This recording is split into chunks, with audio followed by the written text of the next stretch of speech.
Salam, mən Qəşər Akademiyədən Salam müəllimə. Artiklın ikinci hissəsini çəkirəm sizdən hal-hazırda. Deməli, birinci başlamaq istədiyim hissə mostdur. Biz gəlin öyrənək. Mostdan sonra nə zaman artikl qoyarıq, nə zaman z artiklını qoymarıq. Yadda saxlamaq lazımdır ki, əgər mostdan sonra isim gəlibsə, burada mostun mənası əksər deməkdir. Bu zaman artikl qoymuruq. Məsələn, yazılıb ki, most people. Bu nə deməkdir? Əksər insanlar. Niyə burada əksər deməkdir? Çünki mostdan sonra isim gəlir. People nə deməkdir?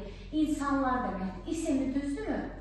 Deməli, mən burada mostun önündə artikl qoyan deyiləm. Yox, əgər mostdan sonra sifət gəlibsə, o zaman mütləq z artiklını qoyacam. Məsələn, deyirəm ki, most interesting. Maraqlı kitab. Bu interesting, maraqlı deməkdir, sifətdir, düzdürmü?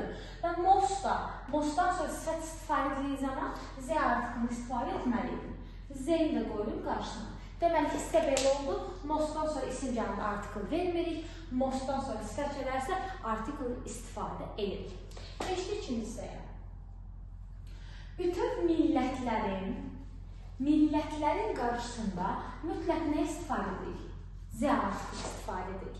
Məsələn, demək istəyirəm ki, Amerikanlar çayı xoşlanır.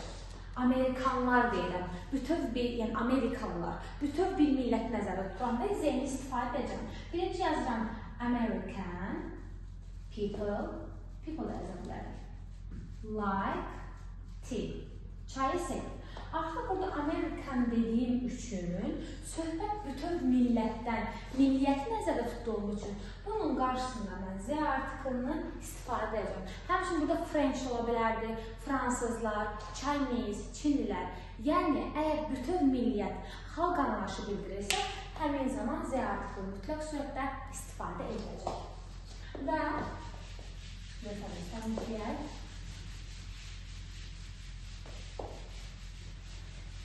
mənə sual verirlər ki, mənə bəzən yazılır Chinese. Mən bilmirəm bu millət adıdırmı, yoxsa dil adımı.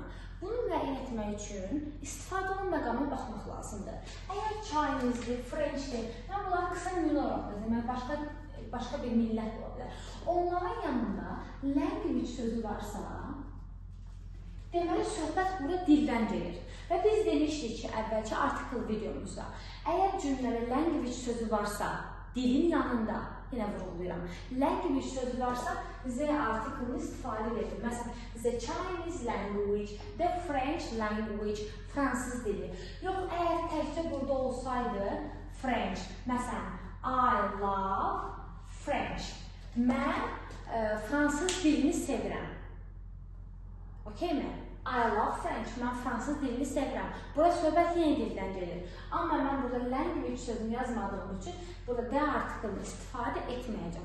Yəni, belə bir nəticə çıxarda bilərik ki, dil adlarının qarşısında z artiklı language sözünə əlavə edilir. Əgər language sözü varsa, d artiklı istifadə olunur. Language sözü yoxsa dillərin qarşısında d artiklı istifadə edilməyəcək. Dördüncü hissəmiz olacaq play sözü. Bu tərbiyələrin çox qarşılaşdırdığı, amma əslində çox asan bir hissədir. Play normalda oynamaq deməkdir. Əgər play sözü musiqi ayətləri ilə, yenə deyiləm, musiqi ayətləri ilə istifadə edilərsə, bu zaman z artiklının könül xoşluğuna istifadə edirəm. Məsələn, gitar çalmaq. Play, guitar. Yazdın mı? Və yaxud da ki, play, nağara, drum. İndi mən baxıram ki, burada play sözü var və guitar-dan drum nədir? Musiqi alətidir. Deməli, burada z artiklını istifadə edəcəm mütləq surətdə.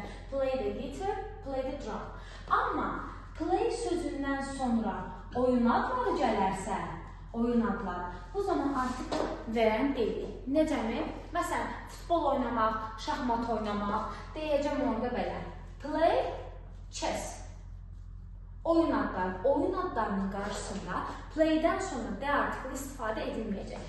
Yalnız və yalnız play-dən musiqi ayətlərində biz d artiklını və yaxud da ki, z artiklını necə istəyirsə istifadə edə bilərik.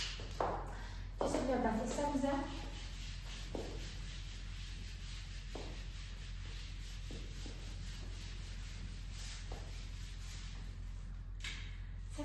alınmalıdır.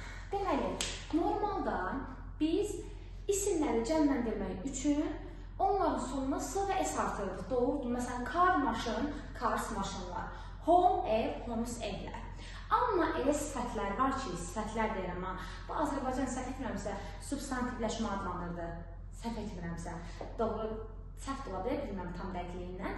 Yəni, elə sifətlər var idi ki, onlar isimləşirdilər. Məsələn, qocalar, onlar isim-aid çəkisləri qəbul edirdilər. Bizim elə sifətlər var ki, o sifətlərin qarşısında z artıqını istifadə edərək onları cəmləndirik. Necəmi? Gəlin baxaq. Məsələn, young nə deməkdir? Cavan deməkdir. İndi mən demək istəyəm cavanlar. Deyəcəm the young. The young. Olacaq cavanlar. Rich nədir? Varlı. The rich olacaq varlılar. Poor nədir? Kasıb. The poor olacaq kasıblar. Və yaxud da disabled nədir? Əlil. The disabled olacaq əlillər. Və yaxud da ki, wounded yaralı olacaq the wounded yaralılar. Homeless evsiz, the homeless evsizlər. Yəni, bu sifətlərin qarşısında z artiklını biz istifadə etməkdən onların mənalarını cəmləndiririk.